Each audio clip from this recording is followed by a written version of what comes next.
Welcome back to Language Arts class, everyone. Today, we are going to be looking at Part 1, Section 1 of the Adventures of Odysseus. I highly recommend while we go through this story that you have open your 12 Steps of the Hero's Journey and your character list, because as we go through, we're going to be adding stuff to both of those, just depending on the section we're on. But just always a good idea as you're watching these videos to have those open so you can easily go back and add things to them. Okay, well, let's get started here with Part 1, The Adventures of Odysseus. Now, at the beginnings of each of the sections here, they're going to have this italicized part. Highly recommend you make sure to pay attention and read these because they will give you kind of an overview of what's about to happen or maybe a summary of what has already happened. And they're fairly nice throughout this story. So our first one says, in the opening verses, Homer addresses the muse of epic poetry. He asks her to help in telling the tale of Odysseus, which is exactly what happens here in this first little paragraph. Now, this is very common in epic poems where the author will ask for help in telling the story, because you have to remember, none of this is written down. Homer is reciting all of this from memory. It's like a performance that he does. So, because of that, he likes to ask for help before he starts so that he can make it through and have the best performance that he can, which is exactly what's happening in the beginning here. Now, when we get down to this next section here where it starts with he saw the townlands, that's where we start with, imagine it almost like a trailer for a movie where Homer is going to give you a little bit of a taste of what's going to happen in the story. So he says here that he, talking about Odysseus, saw townlands and learned the minds of many distant men, that he weathered many bitter nights. He fought to save his life and the life of his shipmates. So this is a little bit of an explanation of what's going to happen throughout the story. So imagine it just like a movie trailer would be set up. Okay.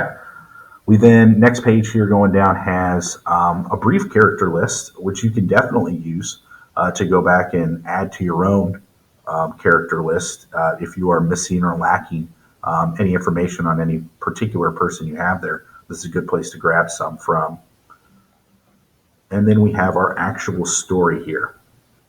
So if we read our little summary up here, starting with sailing from Troy, it tells us that 10 years after the Trojan War, Odysseus departs from the goddess Calypso's island. He arrives in Phoenicia, ruled by Alcinous. Alcinous offers a ship to Odysseus and asks him to tell of his adventures. So essentially, this section right here is actually the approach to the inmost cave. It is actually the part right before the climax.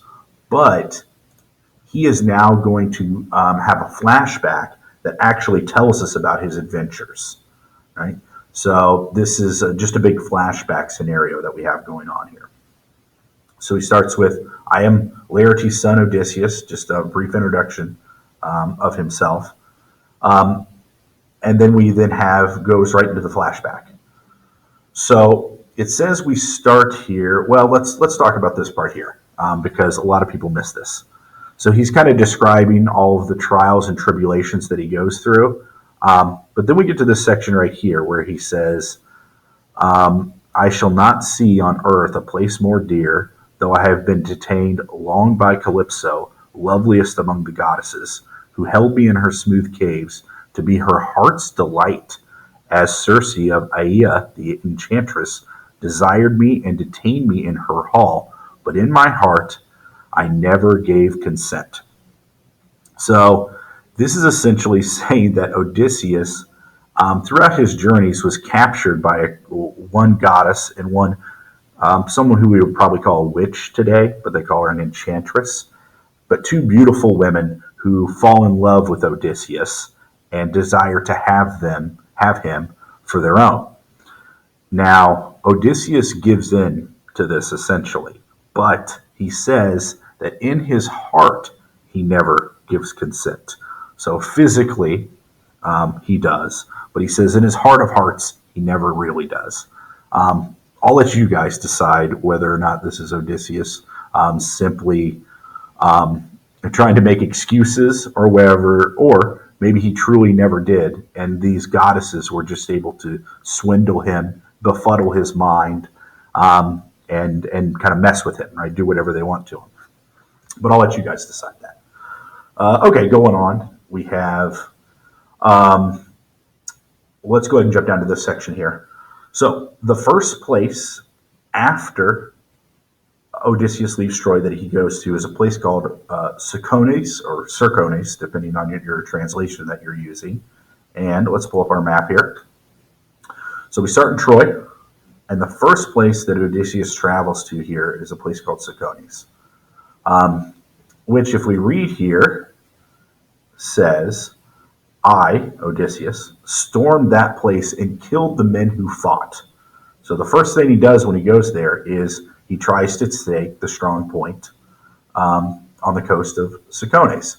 So he's storming it to try to take stuff from it, which he does. He says, plunder we took, and we enslaved the women to make division, equal shares to all, but on the spot I told them, back and quickly. So remember, Odysseus is our protagonist in the story. He is the good guy. But notice how he acts.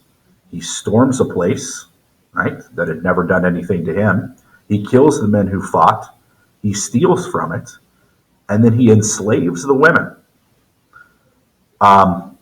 This might seem like a bad thing, right? This is something that a villain would do in today's sort of stories that we would read.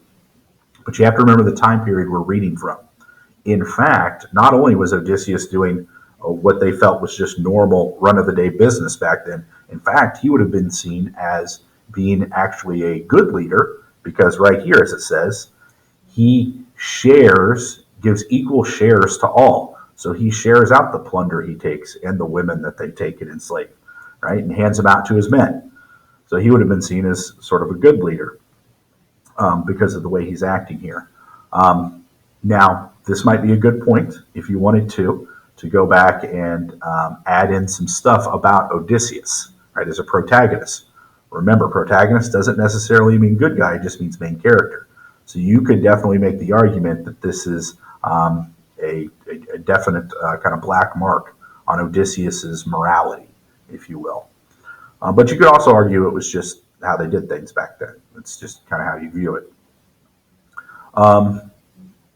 Okay, going out then.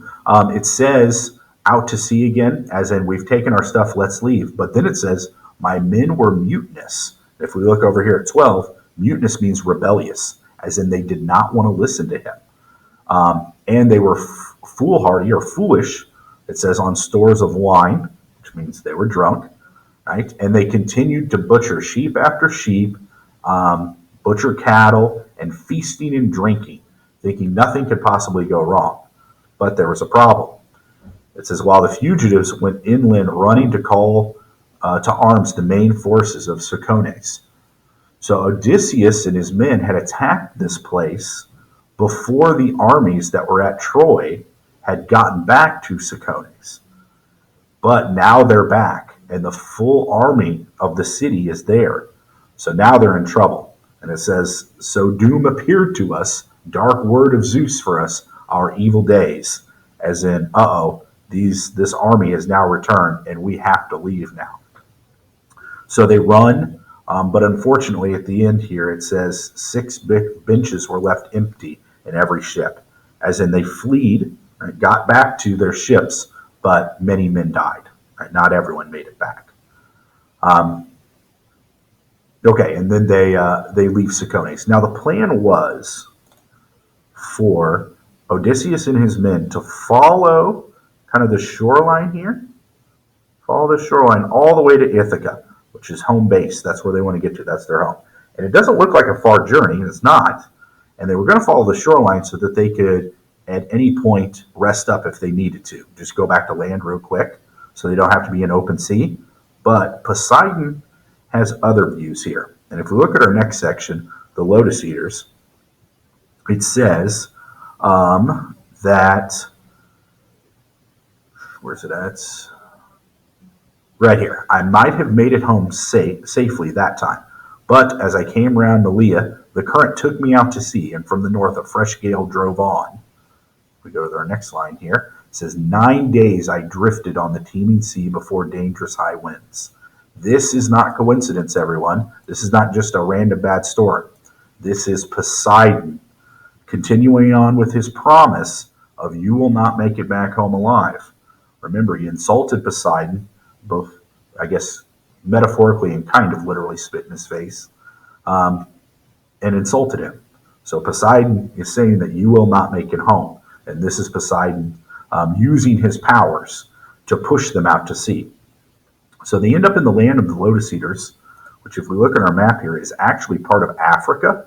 So they started off here, they're pushed out to sea, and they end up on the coastline here, right outside of Africa, at a place called Land of the Lotus Eaters. Now, this area is interesting because, unlike Cicones, they have no need to fight anyone. In fact, the people of the Land of the Lotus Eaters willingly give them food.